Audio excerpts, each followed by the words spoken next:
Sejumlah mahasiswa yang tergabung dalam pergerakan mahasiswa Islam Indonesia unjuk rasa di kantor Bawaslu di Jalan Letnan Harun, Kota Tasikmalaya, Jawa Barat pada Selasa 12 November 2024. Mahasiswa unjuk rasa lantaran kecewa terhadap Bawaslu.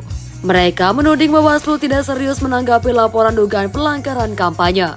Masa aksi sempat saling dorong dengan petugas kepolisian. Mereka dihalangi saat akan masuk ke dalam kantor Bawaslu untuk mencari komisioner Bawaslu. Sejumlah mahasiswa dan polisi terjatuh karena saling dorong. Polisi dengan cekatan menutup teralis besi kantor Bawaslu agar massa tidak masuk. Korlap aksi Muammar Gaddafi Korlap mengatakan, aksi tersebut menindaklanjuti banyaknya pelanggaran saat kampanye pilkada yang seharusnya ditangani Bawaslu. Untuk yang kemarin kita laporkan itu ada 13 kasus, 13 dugaan pelanggaran.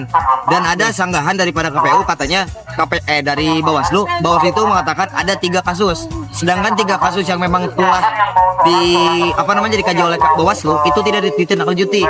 Apalagi yang memang 13 yang kita laporkan. Mahasiswa menuntut Bawaslu menyikapi laporan pelanggaran saat kampanye pilkada, bukan malah tidak ditanggapi dengan alasan kurang bukti. Ia mengatakan ada 13 dugaan pelanggaran dan ada beberapa sanggahan Bawaslu ada 3 kasus tapi ini tidak ditindaklanjuti. Beberapa di antaranya anak dilibatkan kampanye, tempat ibadah dipakai kampanye, kemudian juga ada pemberian uang nominal di atas 1 juta. Termasuk pemberian sepeda yang ada stiker calonnya, jadi itu dekat dengan money politik. Namun Bawaslu menyebut pemberian sepeda tidak ada unsur money politik meskipun terdapat stiker calon. Persoalan ada beberapa di antaranya ada anak yang memang dilibatkan dalam kampanye, kemudian kampanye di tempat ibadah seperti masjid, kemudian ada juga pemberian hadiah yang memang nominalnya lebih daripada 1 juta. Ada pemberian sepeda yang memang di dalam sepedanya itu tertera stiker calon gitu kan. Itu kan artinya kampanye ini sudah dekat dengan money politik gitu.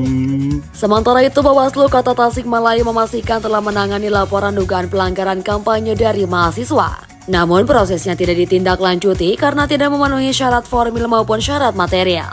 Ketua Bawaslu Tasikmalaya Zaki Pratama Sauri mengatakan terkait laporan yang sempat disampaikan oleh PMII dan setelah pihaknya melakukan kajian bahwa laporan tersebut belum memenuhi unsur material. Kemudian tidak dilanjutkan sebagai pelanggaran tapi menjadikan seperti informasi awal. Dari informasi awal tersebut lanjut Zaki pihaknya melakukan penelusuran dan investigasi. Apip Harapan Rakyat Tasikmalaya.